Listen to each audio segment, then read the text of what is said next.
Are you tired of all the baloney? Well, you know what you need.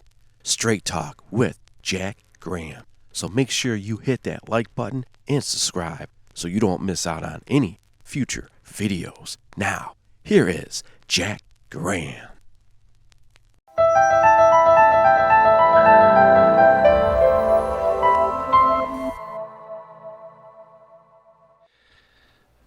Welcome back, everybody. We're going to talk about Bill Evans today. First of all, thank you for being here and checking out the latest video. We're going to talk about Bill Evans, but we're going to concentrate on only a few years. Basically, leading up to the Scott Lafaro trio, what happened right after that, and then some of the recordings, some recent reissues that came out that I think are great. And but I want to give you a little background on some of the things that was going on with Bill during that period, because it really adds a lot when you listen to the music, if you notice. So, this trio that he formed with Scott Lafaro was really not his first trio. He had a trio before with Teddy Kotick on bass and Paul Modi on drums, who continued on with Bill after this.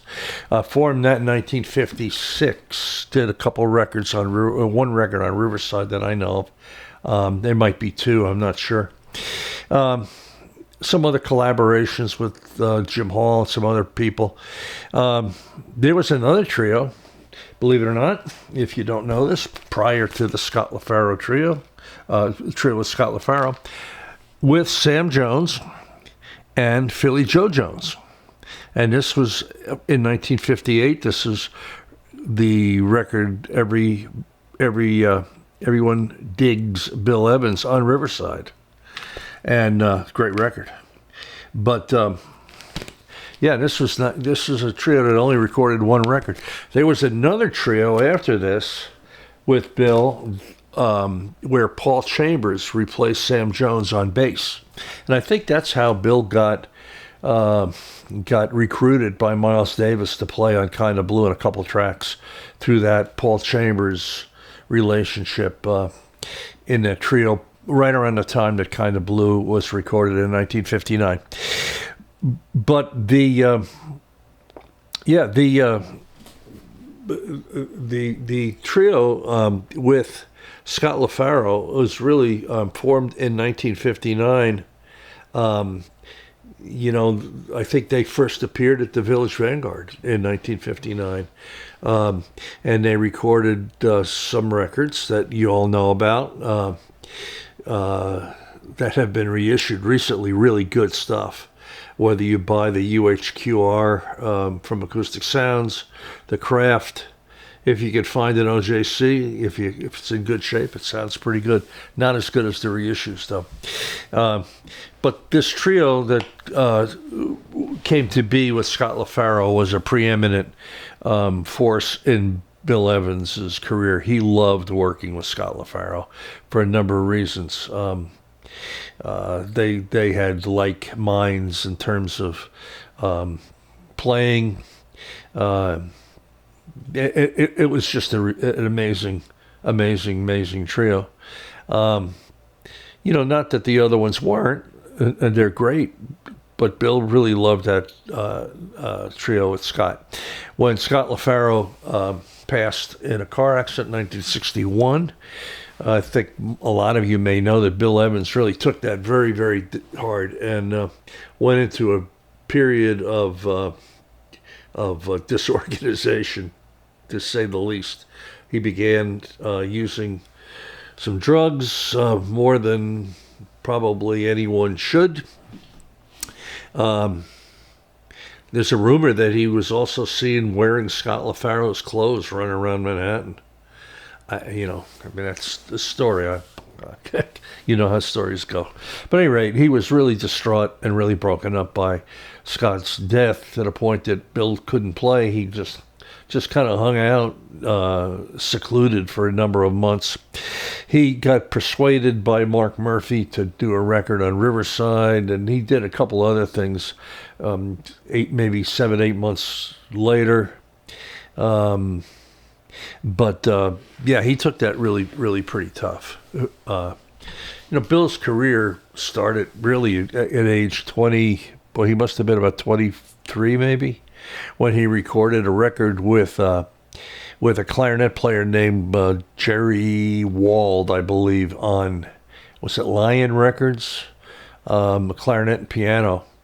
I think he was about 25 when that was made. So this is 7,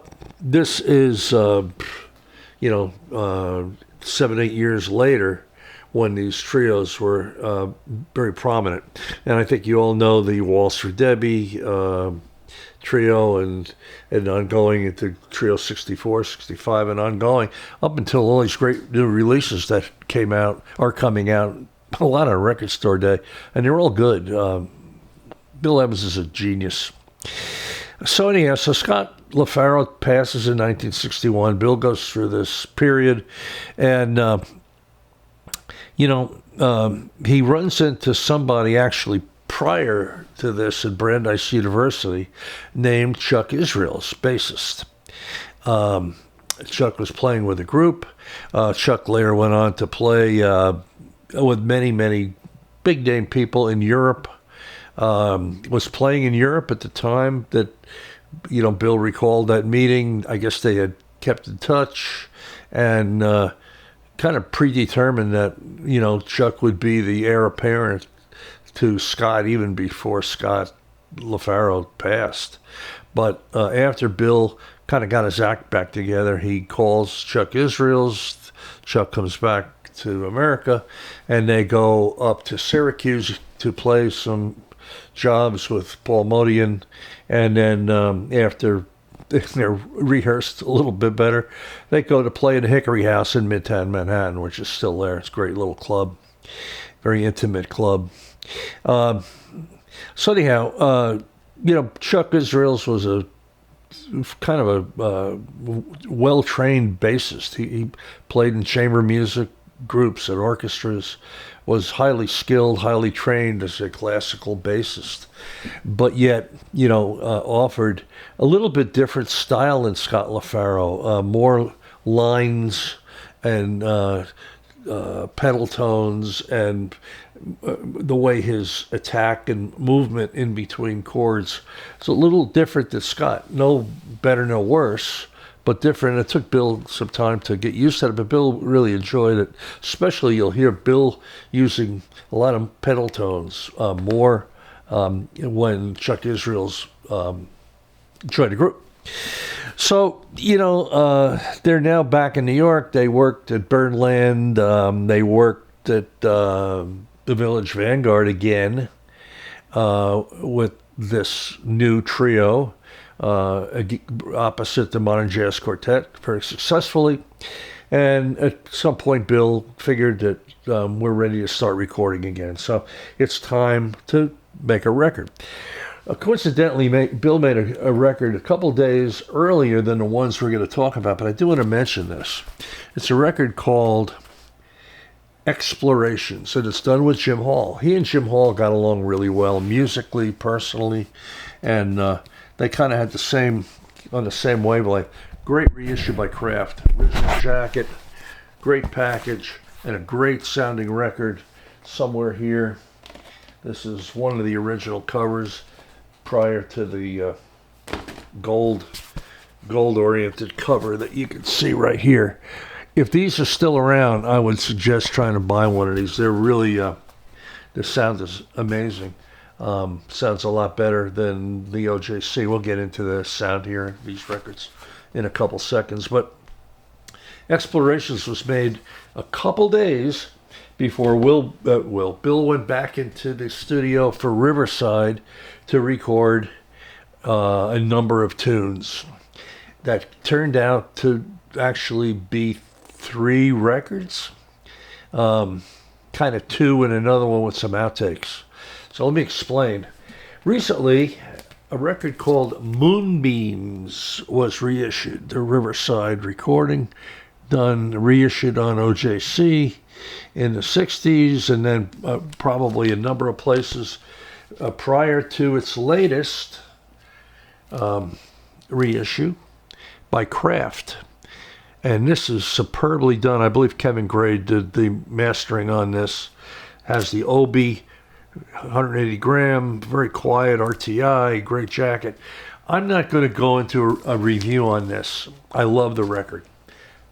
But what I am going to do is ask you to, and I'll put the link below, listen to my friend Scott Wilson at Depressing Matters. Just did a video, one or two back from the one that'll come up when you go to his channel on this record.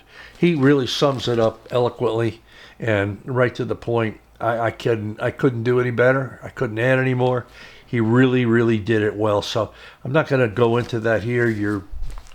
I would encourage you to link over to Scott and listen to what he has to say about this record. But I do want to tell you a little bit about what was going on in this record. So Orrin Keepnews was the producer, and he wanted desperately to record a Bill Evans record that had only ballads on it.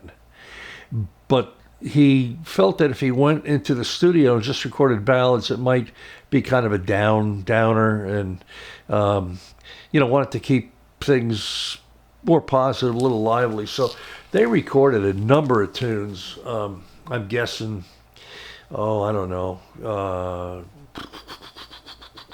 3, 6, probably, I'm guessing maybe 20 tunes, of which 10 to 15 of them made it onto records.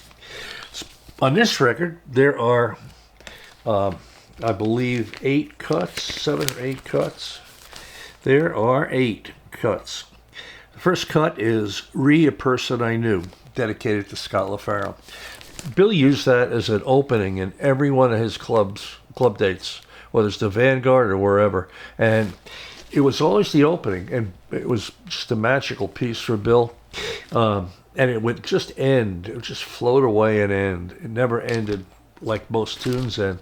And I think it's a kind of a retrospective into his feelings for Scott Lafaro. But he always opened with that tune, as he opens this record, Moonbeams.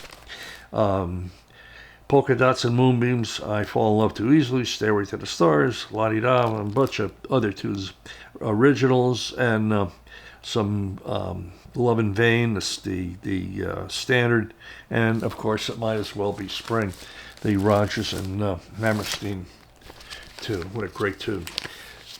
Bill Evans at his best, Baby, right after of course, the great Village Vanguard records, which I don't think will ever be exceeded. I know there's been some great records that Bill Evans has done, this being one of them, but the Vanguard records are special to me.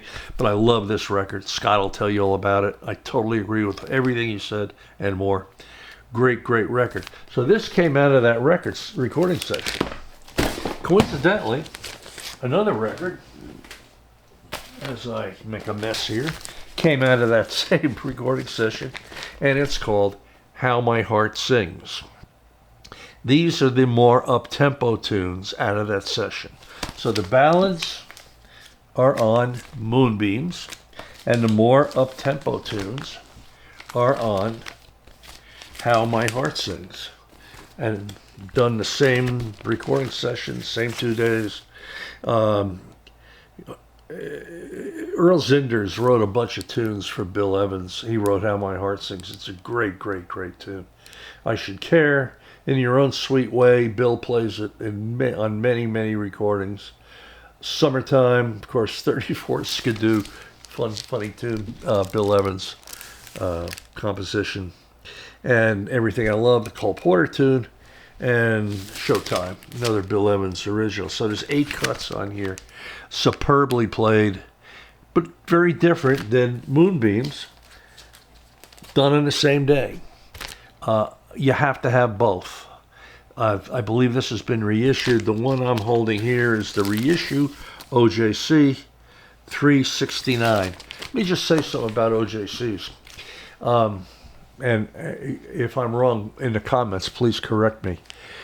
After, I believe, the 200 series, there was a digital step put into the reissues. 300 on up. Might even be some of the late 200s, so I'm not sure. One of the ways you can tell if you have an original OJC and not a reissue is by feeling the center area here, where the spindle hole is right here. If you have a ring right around here, and you can feel it like a deep groove, it is an original OJC. If you have the kind of a deep groove on the edge here, it's a reissue. This, of course, has the deep groove on the edge, not here, so that way I know this is not the original OJC. This is a reissue OJC. It still sounds really good.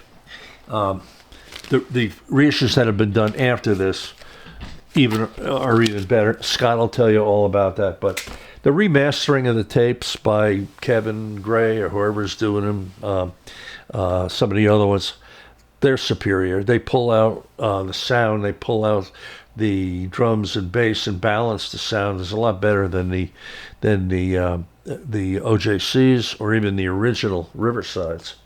Though at the time they were really, really good. Riverside wasn't a huge label, but they recorded really well. Another record came out of that session called Polka Dots and Moonbeams. This is the third record. And it has the same lineup as Moonbeams. Same lineup of tunes. Why they did that, I don't know. But they made another record called Polka Dots and Moonbeams. I think on the CD reissue of this, there's some outtakes. I'm not sure. But, it's the same record. For me, if you're looking for a copy of these tunes, the one to buy right now, and you can buy it anywhere, is the Kraft Records reissue of Moonbeams. Anyhow, that's just a little insight to what was going on, with Bill during that period up to, late 1962. Of course, after that, Bill went on to record for Verve and make the Trio 64 and Trio 65s. Just an interesting aside before we sign off here. I want to read something to you. This is out of a Downbeat magazine. I collect Downbeats as well. This is the original Downbeat magazine from July 15th, 1965, 35 cents. Downbeat was the Bible. I think most of you know Downbeat magazine and how much weight their reviews carried in terms of people buying records. Back then, that was, how artists made money, is playing in clubs and selling records. And if you got a bad review in Downbeat, it might have been a problem. Bill got a really bad review of this Trio 65 record, which was done with Larry Bunker on drums. And again, so it's the kind of the next evolution after Paul Modian left. But I want to read this to you. For those of you who have Trio 65, I think most of you will agree, it's really a great record. Typical, just great Bill Evans playing. Just listen to this. This is tough to take. The more I hear Bill Evans, the more I become convinced that the propagation of the Evans mystique must be one of the major con jobs in recent years. They're talking about Bill Evans, or this writer is John Wilson. Evans' performances, and this one is fairly representative, are clean and polished, but they neither seize nor hold the attention of mine anyhow. There is a self-effacing quality about Evans' playing that makes the whole thing slip away and a listener so that steadily listening to this has to be deliberate, directed, and with effort. This is great jazz. It's more like superior background music. Okay. Music that forms a pleasant atmosphere setting but does not distract. There's nothing wrong with this sort of music, and Evans does it well, but it scarcely seems the thing that jazz cults are based of. Still, Evans has managed to do it. I'll leave the editorial out. These are nicely tuned performances with good rapport from Israel's and rather noisy interjections by Bunker. They really took Trio 65 and Bill Evans, the Bill Evans Trio, to task. At least he did. I know he got a lot of kickback from this, and later issues and letters to the editor, people really complained about it. One man's opinion. I don't agree with him, but it's funny when you look back. A lot of people have that opinion. I don't think it's background music. I think he plays great. And anyhow, just a little insight into the Bill Evans era of the early 60s, and of course a little comment on the 64, 65. Anyhow, that's it for now, but I do want to bring up one classical record that I always try to do in every video, along with the kind of the Bill Evans Moonbeam atmosphere of ballads and relaxing music, great to listen to with the lights down late at night, or even this afternoon in this beautiful light we have here today. There's also, if I can find it here, a classical record that is very similar, and it's the Beethoven 6. The version I like, one of the versions I like, is the Carl Bohm version with the Vienna Philharmonic on Deutsche Grammophon. You can still find this. I think it's been reissued. This is the original, and it sounds real good. This symphony is a very interesting symphony. We know Beethoven for 5, 3, 9, 7. A couple of them get overlooked. The fourth gets overlooked. Certainly, I think the sixth gets way overlooked. The Pastoral Symphony, and when you listen to this, it's just beautifully written. It's beautifully orchestrated, and it's something that you can just sit back and relax and listen to. It's not a loud, brash symphony like the fifth. I think you'll enjoy it. It's a good way to get into the classics, along with some of the other records I talked about in other videos. Check this out. Either this recording, there's some other great recordings around. This is one of the good ones with Carl Bohm in the Vienna Philharmonic on Deutsche Grammophon. Anyhow, thank you for listening. Again, like, subscribe, comments, great. Anything you'd like to hear, see, what have you. And until next time, we'll talk to you soon. Thank you. Bye-bye.